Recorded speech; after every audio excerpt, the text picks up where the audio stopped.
Hello everyone! Last month, September 8, 2024, ay nagmeeting kami sa aming purok at habang nagmi-meeting kami ay gumagawa naman ng ekspansyon ang mga kalalakihang membro ng aming purok.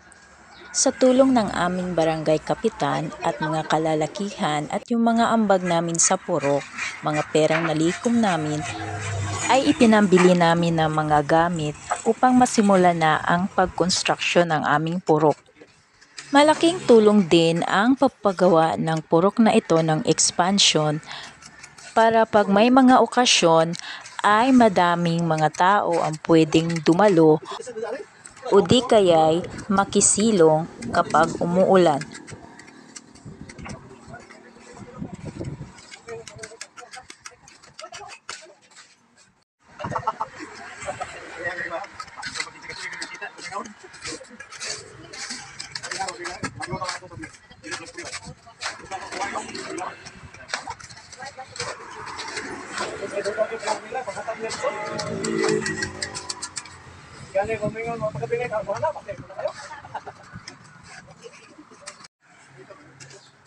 Habang abala ang mga kalalakihan sa kanilang ginagawa, kami naman ay nag-aabang ng nagtitinda ng isda dito sa gilid ng kalsada. Tiyempo din namang dumaan itong mamang ito na may dalang mga isda na sariwa pa.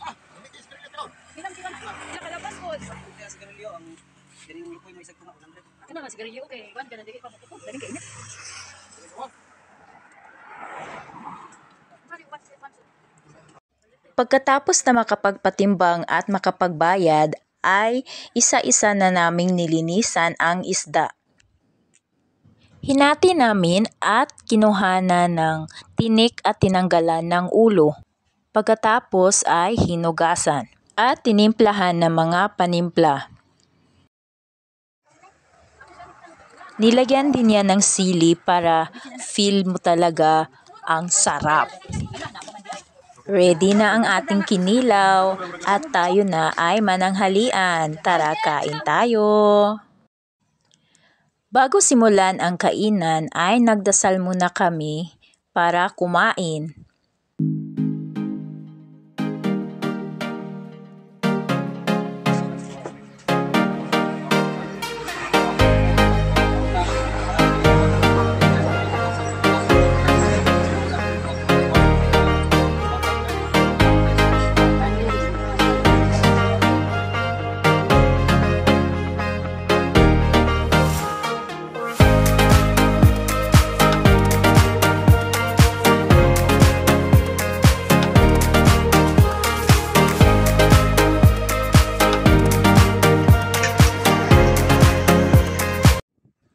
At this time, itinigil muna namin ang paggawa sa aming purok since nalalapit na rin ang fiesta at magiging busy na ang mga tao dito sa aming lugar.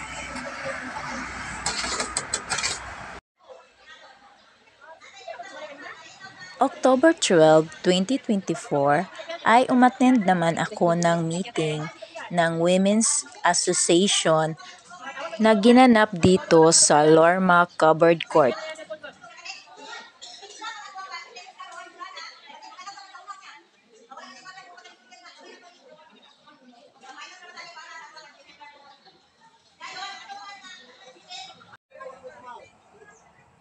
At sa araw na ito, October 13, 2024, alas 9 ng umaga, ay umattend naman ako ng meeting ng aming purok. Ang meeting ng aming purok ay ginaganap every second Sunday of every month.